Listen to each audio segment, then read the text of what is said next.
আসসালামু আলাইকুম ওয়া রাহমাতুল্লাহি ওয়া বারাকাতুহু। সুপ্রিয় শিক্ষার্থী বন্ধুরা, আজকের ক্লাসে আমরা ষান্মাসিক সামষ্টিক মূল্যায়ন 2024 সালের ইতিহাস ও সামাজিক বিজ্ঞান ষষ্ঠ শ্রেণীর প্রশ্নপত্রের সমাধান নিয়ে আলোচনা করব। সকলের প্রতি রিকোয়েস্ট আমার চ্যানেল সাবস্ক্রাইব করে রাখার জন্য এবং ক্লাসটি বন্ধুদের সাথে শেয়ার করে দেওয়ার জন্য। এখানে মূল্যায়ন প্রজেক্টের নাম হচ্ছে দায়িত্বশীল ভূমিকায় আমি। আমাদের এখানে কি কাজ করতে হবে তার নির্দেশনা রয়েছে।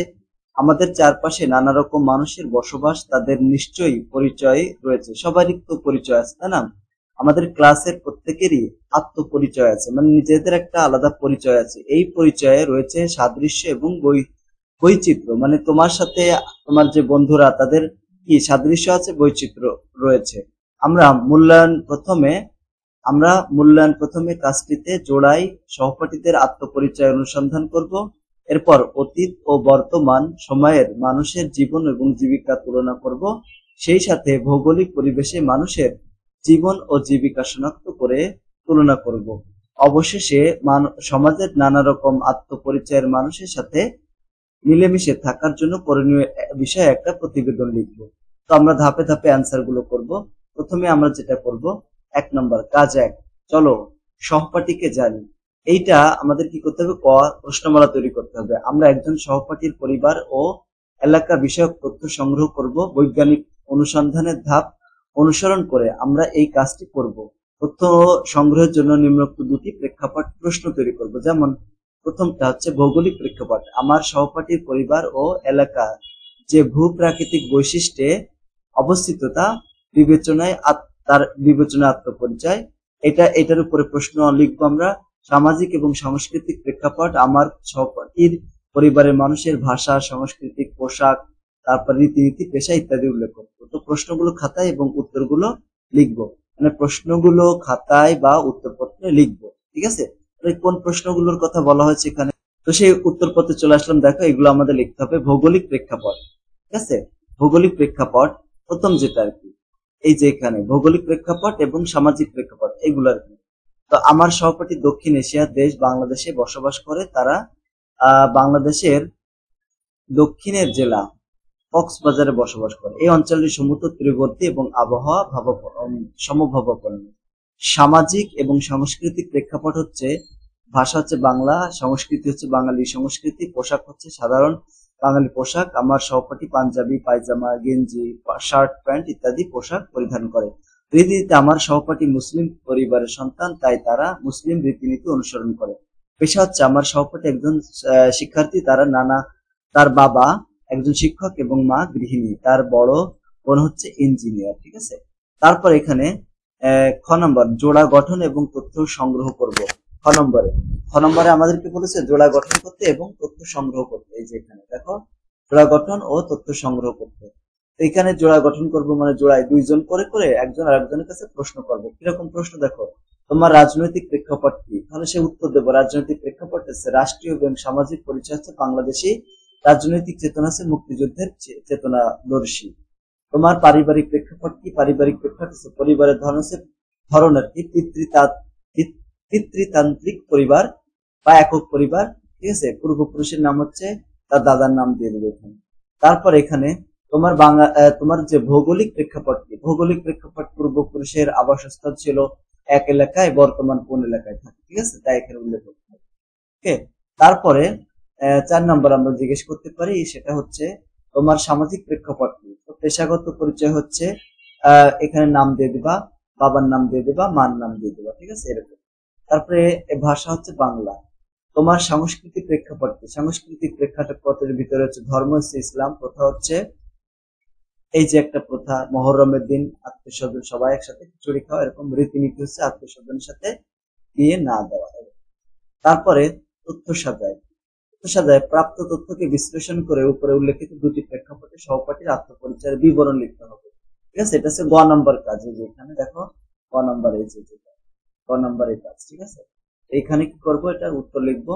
যেমন দেখো, ভৌগোলিক প্রেক্ষাপট, এখানে আমার সহপাঠীর দক্ষিণ এশিয়ার দেশ বাংলাদেশ, এই যেগুলো আমরা লিখেছি। ঠিক আছে? ওইগুলো আবার লিখতে হবে সুন্দর করে।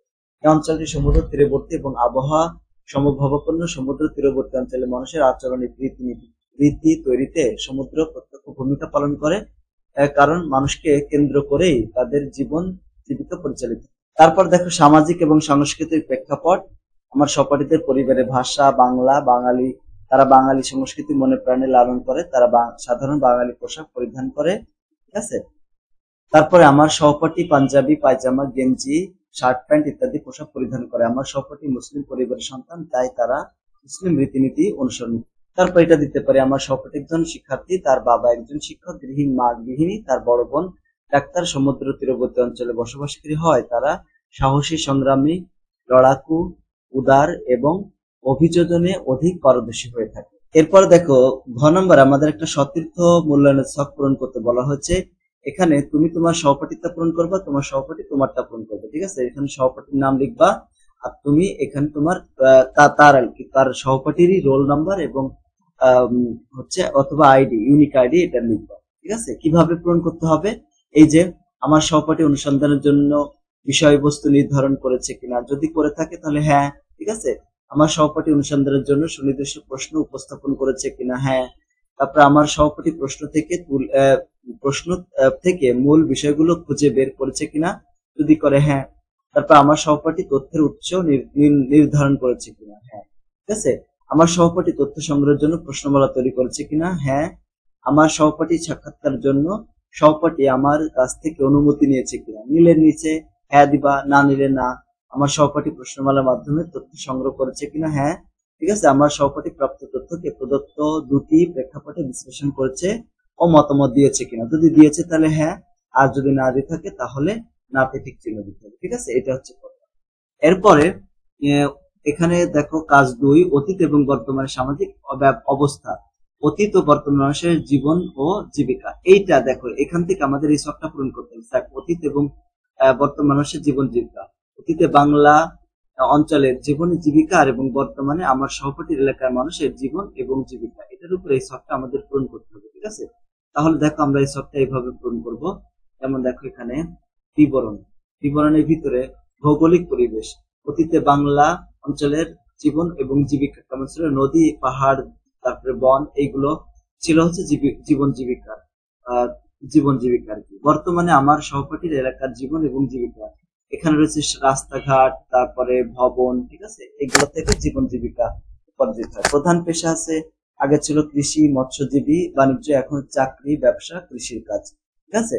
তারপর দেখো জীবনযাত্রার ধরন ছিল আগে সরল ও প্রকৃতি নির্ভর, এরপর এখন হচ্ছে আধুনিক এবং প্রযুক্তি নির্ভর। প্রধান খাদ্য হচ্ছে আগে ছিল ভাত, মাছ, শাকসবজি, এখন হচ্ছে প্রধান খাদ্য সেম লিখবা, ঠিক আছে, এক।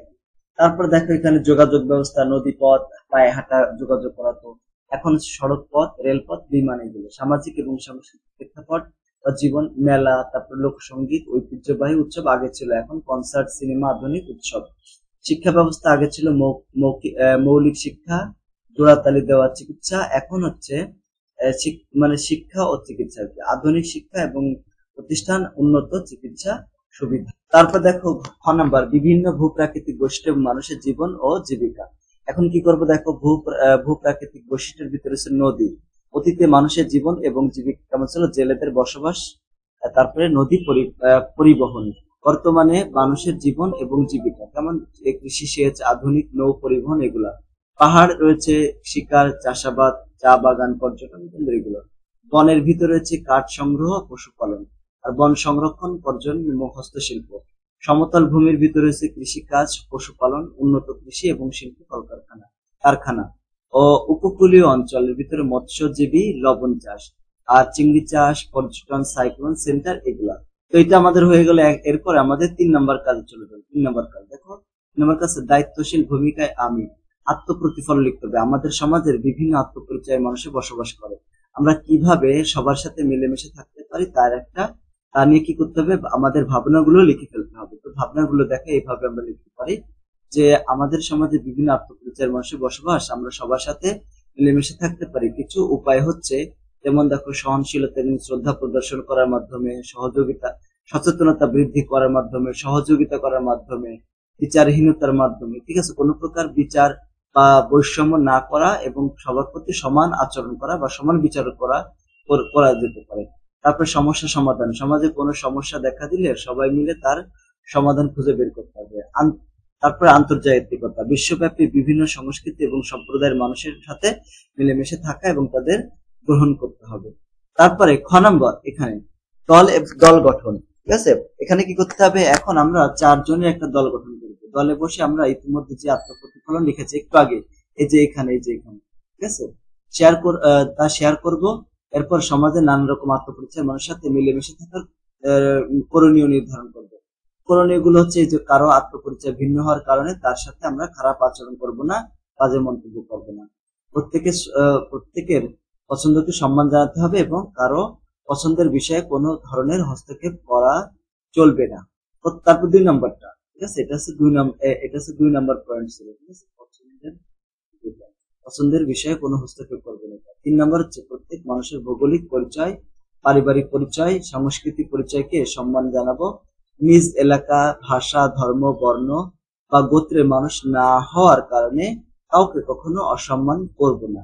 তারপরে 5 নম্বর পয়েন্ট, কারো খাদ্যাভ্যাস বাধা দেওয়া যাবে না। নিজের আত্মপরিচয় নিয়ে সচেতন থাকবো এবং হীনমন্যতায় ভুগবো না।